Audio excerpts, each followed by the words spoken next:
Bienvenidos a esta clase virtual de la Universidad La Salle. Como dice el título de la conferencia virtual, el día de hoy vamos a abordar las cuestiones que tienen que ver con el desarrollo de la orientación sexual. La doctora Verónica Delgado y mi nombre es Eusebio Rubio. El entender la manera como se desarrolla la orientación sexual es una cosa que cada vez se ha vuelto más importante por varias razones.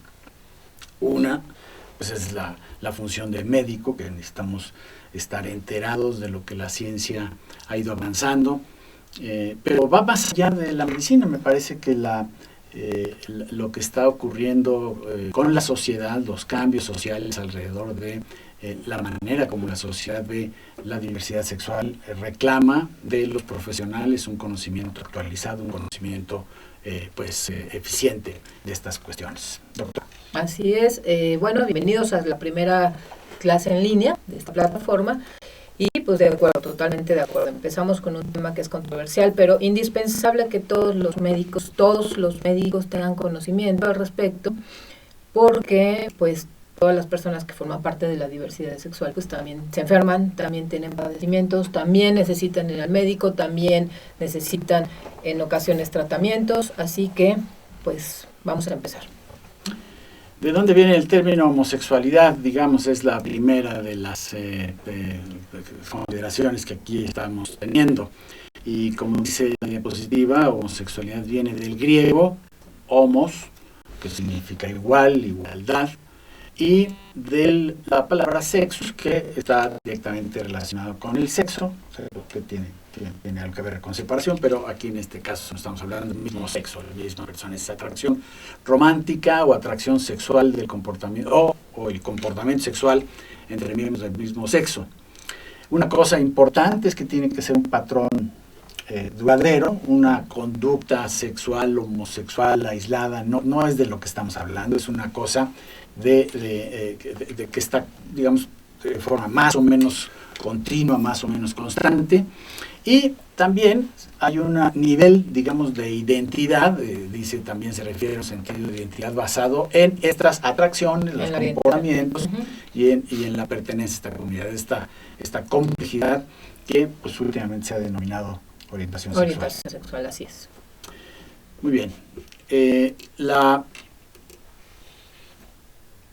El origen de estas teorías, doctora, hace algunos años estábamos muy seguros ya de cómo se presentaban estas circunstancias, y la verdad, pues hay una serie de ideas que sí se desarrollaron en la ciencia psicológica, y que pues han permeado mucho la cultura, las ideas que reinan en las personas, y estas ideas pues están más o menos sintetizadas en la diapositiva. Por ejemplo, algún tiempo se pensó que la homosexualidad era el resultado de un drama infantil. Así es. Algo pasaba y se organizaba la cosa para el lado homosexual. Sí, bueno, concretamente, porque aquí podríamos definitivamente abrir un par de clases más, pero para obtener la idea que ocurría, pues de acuerdo a las teorías psicológicas, sobre todo las teorías psicoanalíticas, hablaban de que había alguna situación compleja en la relación, tanto el desarrollo, por supuesto, con relación a la madre o al padre, y que esto sería como el origen, ya sea la madre muy controladora, muy rígida, o el papá ausente, con una actitud a lo mejor un poco sumisa. Y se habla de una serie de procesos psicológicos, pero bueno, pues poco a poco, mientras avanzan las neurociencias, nos damos cuenta de que esto no es totalmente cierto. Tan así, ¿no? Y lo otro es esta condición que estaba señalando la doctora, es lo que la diapositiva dice: homosexualidad como resultado de los problemas de identificación con las figuras paternas, parentales, que así es, paterna, materna. Y bueno, al final va también de la mano con la primera, un poco el trauma infantil, pues se tiene la creencia o el mito de que si alguna persona, realmente los niños, no fueron víctimas de abuso sexual o de maltrato, este es el origen de la homosexualidad. También sabemos que esto no es así. Y la otra cosa que suele pensarse que es, digamos, el mecanismo productor de la orientación sexual, esta cosa de que del aprendizaje, es decir, se tiene una experiencia o alguien lo induce a tener una experiencia y eso genera un proceso de acostumbramiento y de fijación, entonces se queda uno, pues, digamos, con un resultado en ese sentido. Bien. Hace algunos años surgió una investigación, una serie de investigaciones, y una de las más notables la tenemos en pantalla. Es un libro que se tituló así, Preferencia sexual, su desarrollo en los hombres y en las mujeres. Y esta investigación es muy relevante, ya tiene unos años, pero lo que encontraron realizando este sistema de las entrevistas, se entrevistaron a 979 personas, muchas de ellas hombres y muchas de ellas mujeres, 600 hombres, 293 mujeres, y lo que hicieron fue preguntarles la historia de su vida, es decir, ir registrando con mucho detalle qué es lo que había pasado, qué es lo que recordaban, desde luego, había sucedido cuando estaban pequeños, cuando fueron creciendo, y eso pues dio oportunidad de visualizar las diferencias entre las formas de crecer que conllevan a la homosexualidad, a la orientación homosexual, y las formas de crecer que llevan a la heterosexualidad. Así, ¿no? Esto es un estudio, pues sí, entrevista de casos, ¿no? De cualitativo. Así es. Interesante, pero platícanos qué es lo que ocurre. Pues primero déjame hacer referencia a la metodología que usaron, porque esa a veces pues, si se presenta así nada más toda de un golpe, como que se dice, ¿cómo estuvo la cosa? Fueron 3 pasitos. Primero la entrevista esta que estamos comentando. Luego se compararon las cosas, es decir, las historias, para ver cuáles variables eran distintas en las personas que habían caminado hacia la homosexualidad o las personas que habían caminado hacia la heterosexualidad. Y ya entonces eso dio una serie de diferencias. Las experiencias son estadísticamente no son iguales, hay unas diferencias que vamos a visualizar inmediatamente. Ahora, lo más relevante del estudio es que ya que tuvieron todas las diferencias encontradas, hicieron un proceso que se llama un proceso de estadística, de investigación estadística, que se llama la regresión múltiple. Y con la regresión múltiple, cuando se tiene idea de la cronología que van apareciendo las cosas, pues entonces puedes hacer otra forma de regresión múltiple todavía más sofisticada, que se llama análisis de ruta. Y esto fue lo que hicieron estos investigadores. Bien, vamos a cuáles fueron las experiencias que fueron más significativas de estas entrevistas. Entonces, mira, vamos a poner cada una de las cosas que fueron encontrando sus autores en un circulito como una variable que son las que van apareciendo. Entonces, digamos, está aquí graficada las diferencias que conllevan al objeto de la investigación, que es el tratar de explicar la orientación homosexual.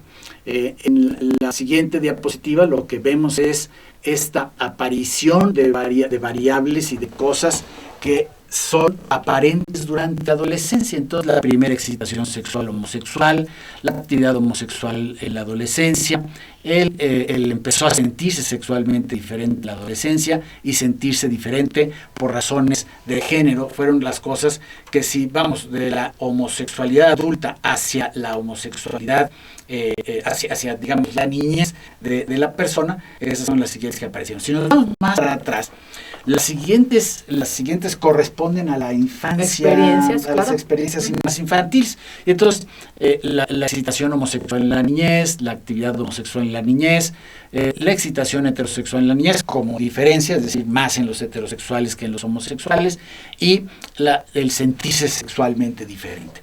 Si nos vamos todavía un poquito más para atrás, lo que vemos es que aparecen otras cosas en la infancia temprana. Y una variable que vamos a ver se convierte en una variable sumamente importante para entender qué es lo que pasa, es una que se llama la no conformidad de identidad de género de la niñez, que está aquí señalándose en la diapositiva. Aparte, la presencia de una madre cercana y la identificación con el padre, que es diferente, la manera como se identifica el pequeño o la pequeña con el padre, o en este caso es la variable. Y si nos vamos a las variables más iniciales, pues aparecen otras diferencias. Iniciales es decir, el inicio del desarrollo, cuando se es más pequeñito. O inclusive de recuerdos antes de lo que la misma persona supone o plantea o se imagina antes de nacer. Dice, madre fuerte, la madre dominaba al padre, la relación negativa con el padre y la presencia de un padre frío. Esas son las diferencias. Y si uno ve esta serie de diferencias, lo que puede uno inferir es que pues esas historias son historias que dieron pie a las teorías a las teorías psicológicas. Es decir, algo debe estar pasando aquí en este esquema de los padres, que parece ser que no está muy bien. O, bueno, pues no, otras teorías psicológicas nos decían, no, pues claro, pues aquí empezaron a tener actividad homosexual cuando estaban chiquititos, pues entonces se volvieron homosexuales. Bueno, pues de ahí surgieron, oyendo las historias.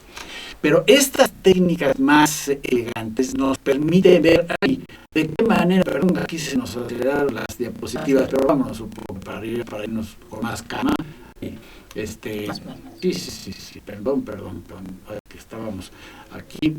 A ver. Más arriba. Ajá. Más. Ya. Por acá. Muy bien.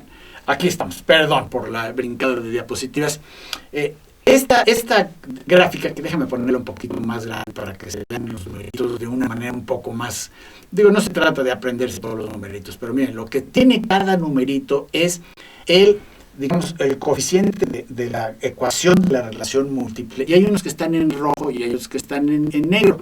Los que están en negro quiere decir que la relación fue significativa ya en nivel multivarial de la relación, y los que están en rojos, pues sí, también que fue significativa, pero que fue negativa la correlación.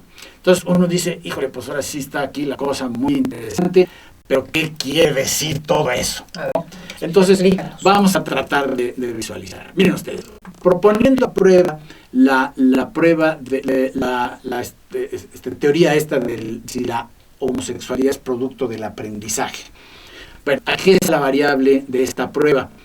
Si eso fuera el caso, pues aquí ahorita se adelantó muy solito todo, pero si ese fuera el caso, ya me acordé que esto tenía un automatismo, pues entonces lo que pasa es que las variables, aquí volvemos a poner, las variables fueran solas, pero fíjese que la fuerza con la cual se explica esta es una fuerza muy pequeña, y sin embargo, a la hora que contempla uno todas las otras relaciones significativas, vemos que este asunto que ocurre en la adolescencia venía ya ocurriendo desde mucho tiempo antes, cosas que antecedieron ese punto.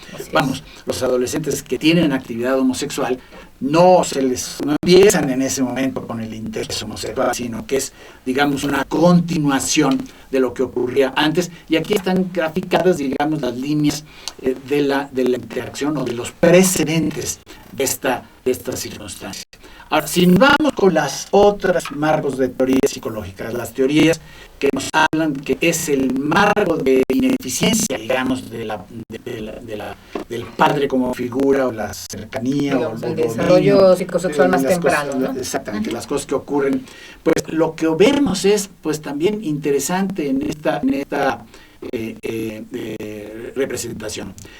Fíjense, si estas cosas tuvieran un valor de por sí determinante de la orientación sexual, pues entonces habría líneas directas desde aquí hasta la orientación, hasta el hecho de ser homosexual, aparecer la homosexualidad en el adulto. Pero eso no ocurre. Ocurre que sí están conectadas, pero están conectadas indirectamente. Y cuando se conectan a través de estas variables intermedias que de alguna manera son mediadoras del efecto, pues entonces sí. Y esta variable, la variable de la no conformidad de la identidad de género, resulta que es la variable más que conecta más cosas con más cosas, ya sea para adelante, ya sea también hacia atrás. Entonces, lo que concluyeron estos investigadores es algo que es muy relevante de comentar, ya que vimos las imágenes de las gráficas, es que hace mucho más sentido toda variedad de caminos, o sea, de que caminan diferente las personas homosexuales a las heterosexuales, caminan diferente. Pero haría mucho más sentido si lo que sucede es resultado de una diferencia preexistente en el nacimiento. Claro, es decir, que tal vez esa actitud, por ejemplo, de la madre o del padre, distante, lejano, hostil, en fin, no es la causa, sino la consecuencia de que observan que este pequeño o esta pequeña desde la infancia temprana empiezan a mostrar diferencias. Así es. Y eso es lo interesante de este análisis de ruta que hicieron estos autores. Así es. Y pues que quiere decir que justamente nos va confirmando que la orientación sexual es algo con lo que nacemos cada persona. Así es. Esta digamos, es fue un estudio psicosocial, pero que tiene consecuencias en la conceptualización de la dinámica del desarrollo de la orientación sumamente relevantes. Desde luego no fue el único estudio, ha habido muchos otros estudios, vamos a revisarlos de manera muy, muy rápida. Lo que se refiere a los estudios genéticos, es claro que la orientación tiene un componente genético, eso es algo que prácticamente ya no está a discusión, pero sin embargo es relevante el hecho de que pues la genética no explica todo. La genética es siempre, digamos, que la base, y luego a partir del material genético hay un número de determinantes que se van sumando, ¿no? Así que genética se requiere obviamente el predisponente y el medio ambiente y un número de circunstancias. Lo mismo ocurre con muchas exactamente. ¿Qué estudios se han hecho en la genética? Aquí hay un resumen de algunos. Estos son estudios hechos con, digamos, el proceso tradicional de la genética, tratando de ver si hay alguna incidencia familiar. Y bueno, lo que encuentran es que no es una heredabilidad dominante del 100%, sino que hay simplemente un incremento en las posibilidades. Miren, aquí, si tienen un hermano homosexual, las probabilidades de tener otro homosexual en esa población es del 22%. En esa familia. En ese grupo, digamos. Cuando tú pones a todos los que tienen un hermano homosexual, ¿cuál es la posibilidad de que esa persona sea también homosexual? O sea, ¿cuál es la prevalencia en ese grupo?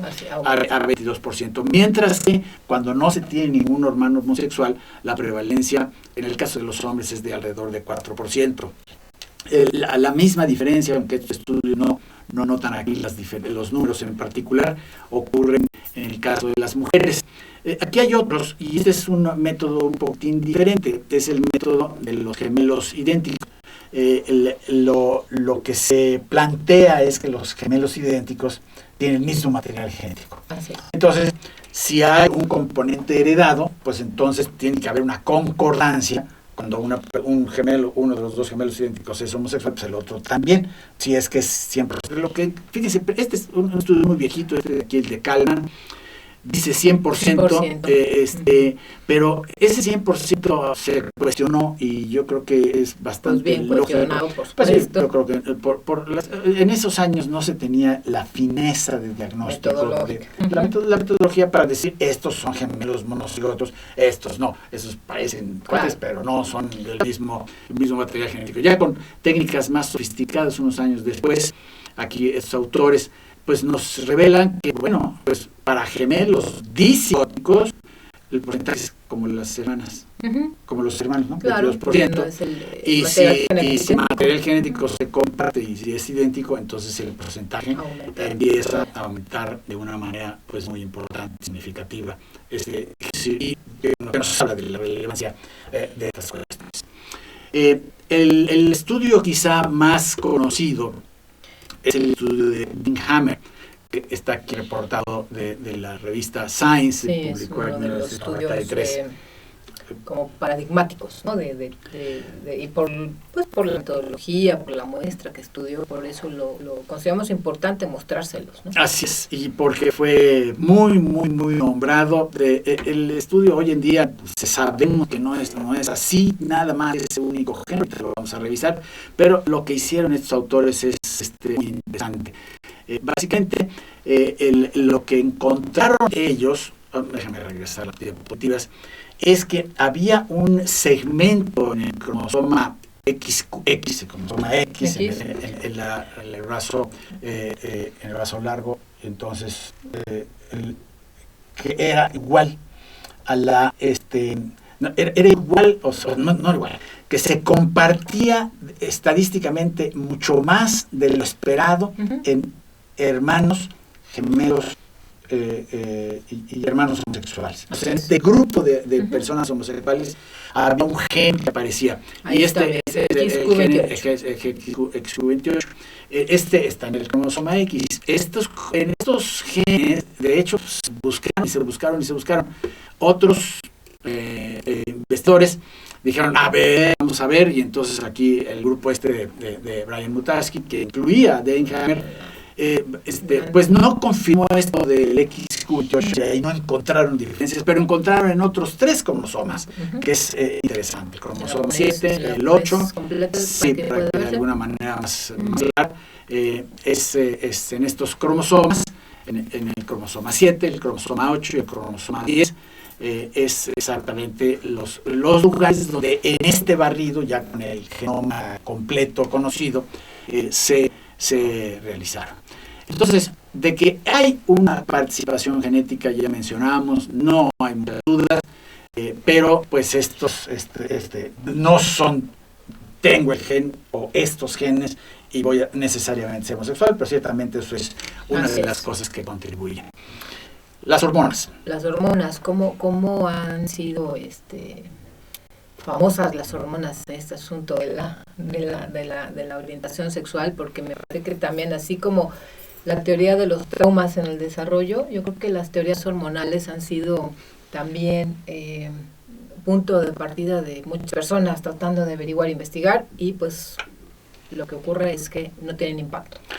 Sí, cuando se descubrieron las hormonas, dijeron, ahí está la explicación de la homosexualidad. Pues no. Entonces a los hombres hay que darles testosterona. Sí, exacto. Pero si se les da testosterona a los homosexuales, lo único que pasa, si pasa algo, es que los músculos crecen pues y se aumenta más de lo que ya son. Y lo mismo con la homosexualidad femenina, el lesbianismo no tiene en el adulto.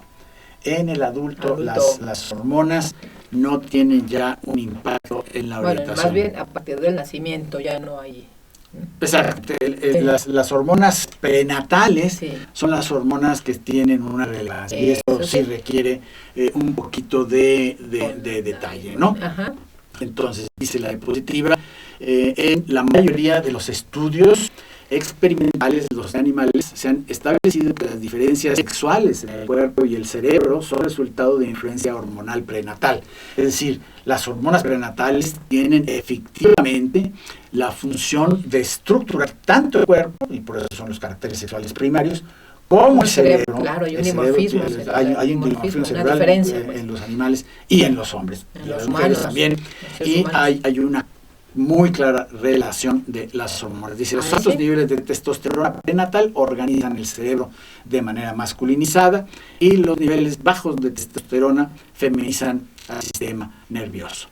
Desde luego que esto es para la diferencia sexual. El incremento puberal de las hormonas ya no altera la organización prenatal, es decir, el efecto que produce en la cabeza se queda, por eso le llaman efecto organizacional a este efecto de las hormonas. Las hormonas prenatales, sin embargo, dicen otros investigadores, no explican todo tampoco, es decir, estas explicaciones son todas como cachitos apareciendo, y es posible que el cerebro del adulto cambie por influencia de las hormonas adultas.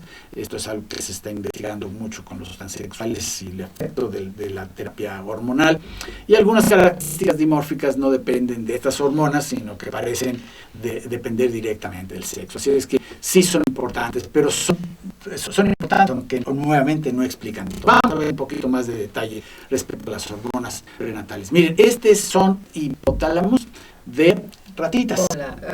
A ver, la primera que se vea más grandecita. Y lo que vemos acá es un núcleo, vamos a señalarlo, este núcleo que se llama núcleo sexualmente dimórfico. lo vemos aquí, lo vemos aquí, lo vemos aquí y lo vemos aquí.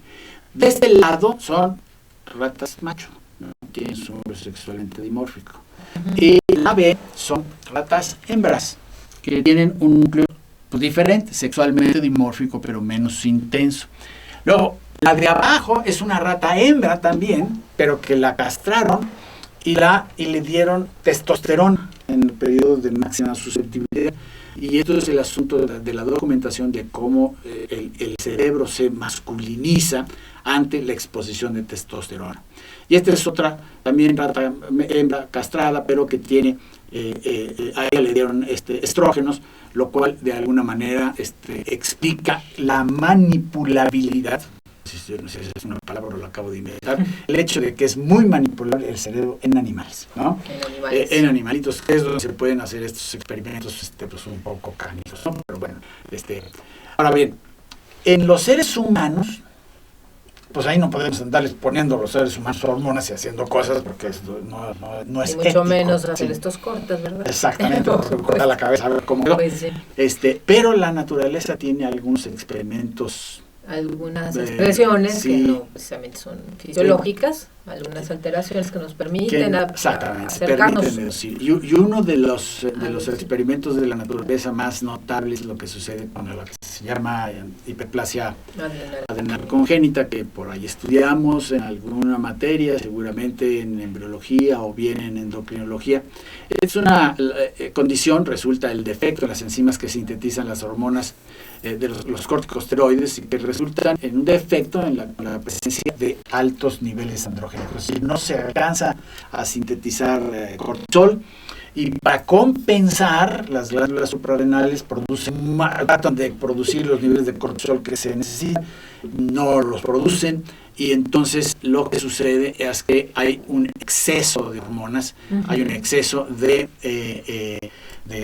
efecto andrógeno, de efecto de androgenización en estas mujeres, porque en las mujeres se nota mucho porque se androgeniza, ¿no?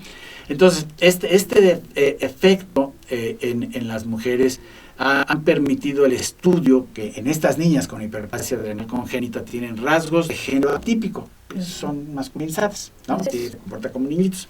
Dice, cuando son adultas, estas niñas tienen mucho mayor probabilidad de haber tenido o deseado tener una relación homosexual que cuando se comparan con hermanas para controlar los otros factores que no han tenido la afectación, ¿no? Volvemos al punto, ¿no? Es el efecto de las hormonas en etapa prenatal. Exactamente, ¿no? Que es Ahora bien, en los hombres, bueno, ya estábamos hablando de las ratitas y estábamos diciendo cómo es que se ven y cuánto de esto, como estabas diciendo, pues no les podemos a los bebés cambiar las hormonas durante su embarazo de la mamá, o darles bloqueadores, como ahora se está estudiando esto en ratitas, se dan bloqueadores de la aromatasa, y se dan algunas otras cosas para ver cuál es el impacto, y luego pues a los meses después de ver cómo se comportan, a ver si tuvo algún efecto, literalmente pues hay que cortar la cabecita y ver qué pasó con los núcleos, ¿no? Eso no lo puede hacer con los seres humanos, hay que esperar a que la naturaleza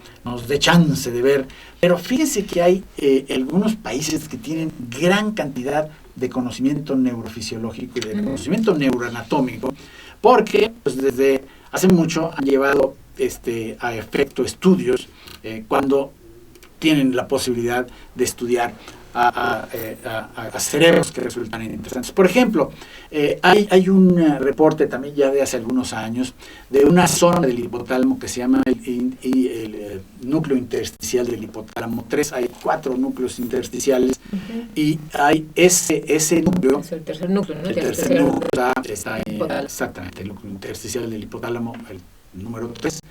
Y está involucrado en la modulación de la conducta sexual. En estudios de autopsia reportaron que el INA3 en promedio es menor en hombres homosexuales en comparación con hombres heterosexuales, de una manera bastante similar. Dice, en un estudio más reciente este hallazgo fue confirmado, aunque la diferencia fue menor. Este estudio también reportó que la densidad celular era mayor en hombres homosexuales, es decir, tiene menor número de sinapsis. Entonces, esto está hablando de que hay muy probablemente diferencias estructurales parecidas a las que vemos en los animales Y estas diferencias parecerían tener una conexión también con la orientación homosexual. Este es un esquema, además para ponerle un poco de aterrizaje, la ponemos grandecita para que nada más si no se ve. Y este es el tercer ventrículo, y por acá están los núcleos intersticiales del hipotálamo. Aquí está, ahí se ve. Los tres, y muy bien. Y estos son los que nos estábamos refiriendo. En este, que pues es un esquema, ¿no? Nada más para ponerle algo de realidad. Vamos a ver la siguiente. Hay más diferencias, y hay más diferencias estructurales que han surgido con el tiempo, con diferentes estudios. Entonces, por ejemplo, este es un dato del laboratorio de Allen, una investigadora norteamericana, que se puso a estudiar la comisura anterior. Aquí en las imágenes, en estas neuroimágenes, están señaladas dónde quedaría, es así como que donde se cruzan estos dos ejes, estaría más o menos la comisura anterior, y es más grande en hombres y en mujeres. Normalmente es más grande. Están más conectados los hemisferios, ¿no? Y eso, bueno, es entendible porque ya se ha estudiado mucho, ¿no? La conexión a nivel de interlóbulos, sí. Intra, y sabemos que hay más conexión. Ahora, lo que Allen encontró es que esta diferencia es más grande también en hombres homosexuales que en los hombres heterosexuales.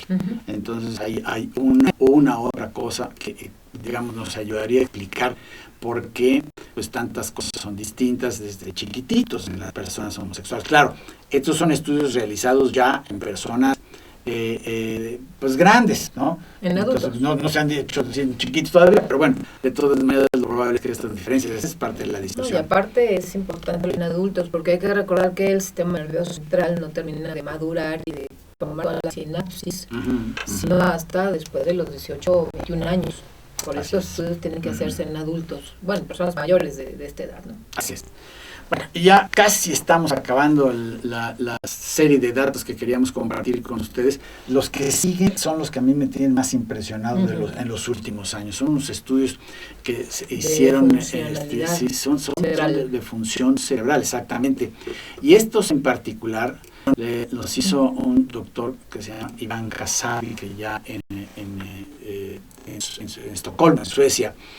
Y básicamente lo que se puso a estudiar es el efecto de unas cosas que le llamó feromonas humanas putativas, así les dijo, putative hormones. ¿Y por qué le dice putativos? Porque no son feromonas como las feromonas que se han descubierto, son ácidos alifáticos. Estos son en realidad derivados hormonales, son derivados de andrógenos, derivados de estrógenos, y estos ahí está diciendo la diapositiva, uno se encuentra en la axila en los hombres y el otro en la orilla en las mujeres. Y dice, lo que es interesante es que el cerebro responde a la presencia de estas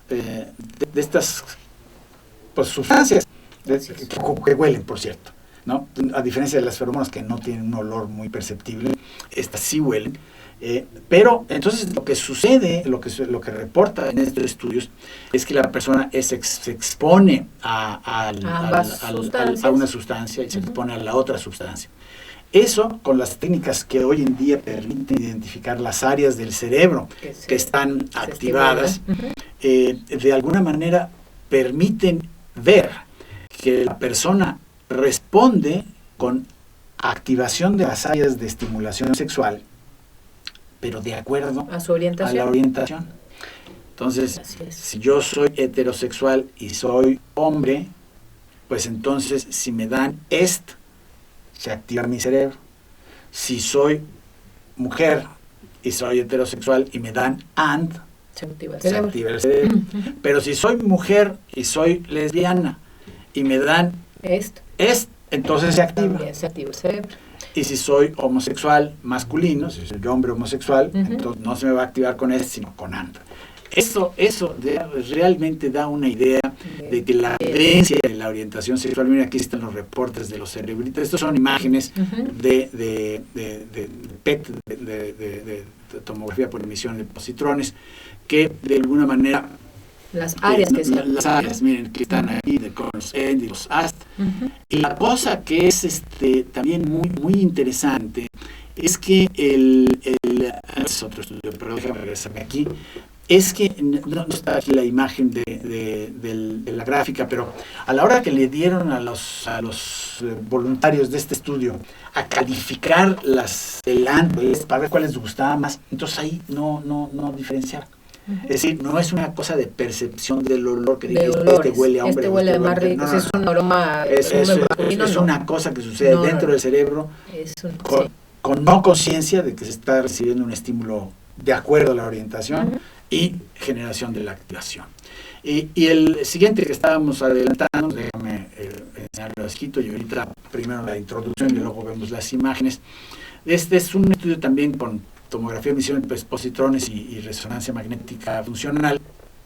Y lo que estuvo viendo es la simetría o asimetría de la funcionalidad del cerebro. Ya estaba comentando hace un ratito, los cerebros femeninos están más coordinaditos, ¿no? Más conectados. Sí, entonces, fíjense, los cerebros de las personas que gustan de mujeres están poco simétricos en su actividad. En cuanto a actividad y conexión. No estructuralmente. Sí.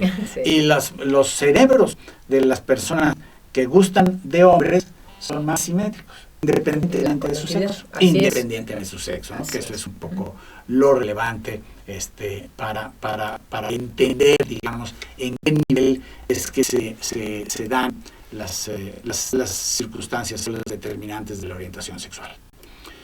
Vamos con la siguiente, que ya es un poco cambio de tono. Pues más los aspectos psicosociales que me parece que son fundamentales, ¿no? O sea, todo esto que hemos visto hasta ahora nos permiten entender, uno, que pues la orientación sexual es algo, así como veíamos definiciones de sexualidad, es algo con lo que nacemos. Y pues se va desarrollando y va madurando en las diferentes etapas de la vida y se va expresando, desde luego, dependiendo del momento. Pero lo que impacta, lamentablemente lo que impacta mucho es toda esta parte social. Todos los problemas, las personas que no están enteradas, cuando se considera todavía que es un mito, que es un tabú, que es algo que no debe de ser. Entonces ahí donde tenemos también ciertas dificultades que pues es nuestra obligación abordar y saber como médicos para poder orientar a las personas. ¿Cuántas veces no llega a consulta? A lo mejor la mamá con el hijo y dice, es que en la escuela descubrimos que hay un chavito gay. Y esto no quiero que se le pegue y casi lo voy a cambiar de salón o de la escuela. Es donde es fundamental nosotros saber que pues la orientación sexual no es algo ni que se decida ni que se elija, ni tampoco se despegue. Simplemente sí. Así es. Bien. ¿No? La diapositiva está hablando de las diversas legislaciones en el mundo. Hay países donde la homosexualidad es legal, los gobiernos trabajan. La expresión de la homosexualidad, sí, ¿no? O sea, no se puede prohibir, ¿no? O sea, puede prohibirse, pero inherente al ser humano. No hay. Aunque hay países donde se dice que no hay porque está prohibida, pero eso no es muy cierto. Y bueno, en algunos lugares hasta se castiga con la muerte, eso es probablemente ya están enterados, pues es una de las cosas que todavía ocurre en este mundo. Y esta gran discusión que hay ahora, y déjame detenerme un poquito en este asunto, dice otorgar nuevos derechos siendo el mayor de ellos el matrimonio homosexual y la posibilidad de que las parejas homosexuales adopten menores. Y entonces hay la discusión que esos derechos no existen y la discusión de que si son nuevos derechos. Son derechos de reciente reconocimiento, diría yo. Claro. Esa es quizá la expresión más precisa. Como todo. Porque los derechos humanos pues necesitan de dos cosas. Necesitan de su existencia, eso es una cosa que vamos dilucidando, vamos reconociendo, pero necesitan de su reconocimiento. Claro. Entonces, si no tienen reconocimiento del derecho humano, pues es como si no exista. Esa es la Declaración de los Derechos Humanos, el reconocimiento de que los derechos, de que todos los seres humanos somos iguales, por ejemplo, y que todos tenemos derecho a la libertad y todos tenemos derecho a no ser privados de ella de una manera, sin proceso, como claro. dice, ¿no? Entonces, aquí el asunto está en que sí se están reconociendo derechos, y por eso no es una cosa universal, por eso no todos los países tienen eso, y por eso la discusión de si la cosa esta del Tribunal de Estrasburgo, esa es una pues muy maniobra muy difícil. Lo que el tribunal dijo es que no todos los países están obligados. ¿Por qué no? Depende de que el país lo reconozca. Y bueno, ahí de lo que se trata es de ir avanzando y de ir logrando un mundo más igualitario. Y de respeto, ¿no? Sí, porque la otra cosa que también aquí está muy sintética es el asunto de reconocer el derecho a la adopción. Fíjense que también hay muchos estudios que revelan que los hijos educados por parejas de padres de familia bien, ¿qué quieres decir? Bien avenidos. ¿Por familias homoparentales? Homoparentales. Digamos que son familias funcionales, formales, estables. Y que de alguna manera tienen un desarrollo igual que los hijos educados en parejas heteroparentales, ¿no? Bueno, vamos con la siguiente. Esta es una gráfica que da una idea de cómo está esta diversidad del mundo. La ponemos grande. Y lo que vemos es que, bueno, aquí lo que está graficado son las diversas dimensiones de la legislidad. Entonces, la homosexualidad es legal en los azules, digamos. Pero hay, disposiciones o restricciones a la homosexualidad en todos los que están amarillos y moraditos y todos los otros de este color para abajo, digamos. Entonces, pues ahí vemos, ¿no? La parte de cuán diferente es la apreciación.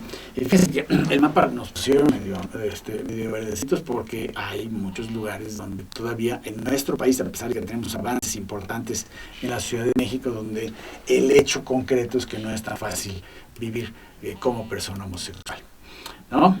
Entonces, de lo que estamos hablando es de esta construcción de igualdad de derechos, de sociedades de convivencia, matrimonio y la educación en base a la tolerancia y el respeto. La homofobia, quizá ya como última consideración, es algo que cada vez va adquiriendo más relevancia. Explíquenos qué es la homofobia, doctora. Relevancia y forma de expresar la homofobia son pues todas aquellas personas que tienen un terror, un miedo terrible a las personas que tienen una orientación sexual diferente. Y pues como dice, lo habremos estudiado en otras materias, cuando se nos presenta cualquier situación que nos provoca fobia, entonces hay de dos, una conducta de ataque o una conducta de salir corriendo. Si uno sale corriendo, pues está bien, pero lo que ocurre con la homofobia en particular es que pues más bien se dan ataques muy severos, ataques muy violentos, que puede ser desde declaraciones, comentarios, y bueno, y eso hoy tenemos, desde un tiempo para acá tenemos a muchos voceros, ¿no? Que desgraciadamente lo que hacen es mostrar la ignorancia, pero con un firme ataque a la diversidad sexual y a la orientación sexual diferente a la heterosexual, ¿no? Así es. Y eso es grave, porque eso es una forma de violencia. Más grave todavía cuando pues tantos estos crímenes, todas estas amenazas o todas estas violencia física hacia la diversidad sexual. Y pues obviamente se traduce que tienen un pánico expresado a través de la violencia. Así es. Bueno, pues con esto concluimos la clase virtual sobre desarrollo de la orientación sexual. Espero que hayan tenido oportunidad de más o menos seguirnos, y si no nos siguieron muy bien, pues pueden volver a ver la secuencia de estudios que presentamos. Es un tema sumamente relevante y pues nos seguimos viendo en el curso. Verónica. Hasta luego.